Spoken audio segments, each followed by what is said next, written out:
Welcome back. Kaleshwaram commission పై high court ఇచ్చిన తీర్పు క్లీన్ చిట్ కాదని కాంగ్రెస్ ఎమ్మెల్యే చెప్తున్నారు. హైకోర్టు తీర్పులో ఎక్కడ క్లీన్ చిట్ ఇవ్వలేదని అంటున్నారు.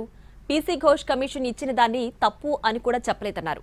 ఈ తీర్పుతో సిబిఐ విచారణకు ఎలాంటి ఆటంకం కలగదంటున్నారు కాంగ్రెస్ ఎమ్మెల్యేలు. చర్యలు తీసుకోవద్దని చెప్పేసి స్పష్టం చేయడం జరిగింది. దీంట్లో కేసు మొత్తం గెలిచిపోయినట్టు, కేసు మొత్తం ఏదో ఇదైనట్టు గాయ గందరగోళమై గోబెల్స్ ప్రచారాన్ని అప్పుడే అంటగట్టుకున్నటువంటి బీఆర్ఎస్ పార్టీ వాళ్ళు ఈరోజు గోబెల్స్ ప్రచారాన్ని ఎత్తుకొని వాళ్ళ భుజానికి ఎత్తుకొని గోబెల్స్కు పెద్ద కొడుకులు కాబట్టి ఈరోజు గాయ గత్తరగా పబ్లిసిటీ చేసుకుంటా ఉన్నారు.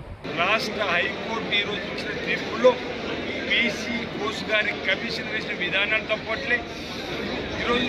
ఈరోజు తీర్పు వల్ల రేపు సిబిఐ విచారణ ఆగుతుందని చెప్పడానికి ఆస్కారం కూడా లేదు. బీఆర్ఎస్ పార్టీ కానీ బీఆర్ఎస్ నేతలు కానీ ఎలాంటి క్లీన్ చిట్ ఈ తీర్పు వల్ల రాలేదన్న మాటని సందర్భంగా నేను చెప్పే ప్రయత్నం చేస్తూ, మీ దాడి కానీ మీ వ్యవహారాలు కానీ ప్రజలు నమ్మే పరిస్థితులు లేరు. ఎందుకంటే మీరు చేసిన విచ్ఛిన్నమైన రాజ్యపాలన ప్రజలు విసిగిపోయి కాంగ్రెస్ పట్టం కట్టింది.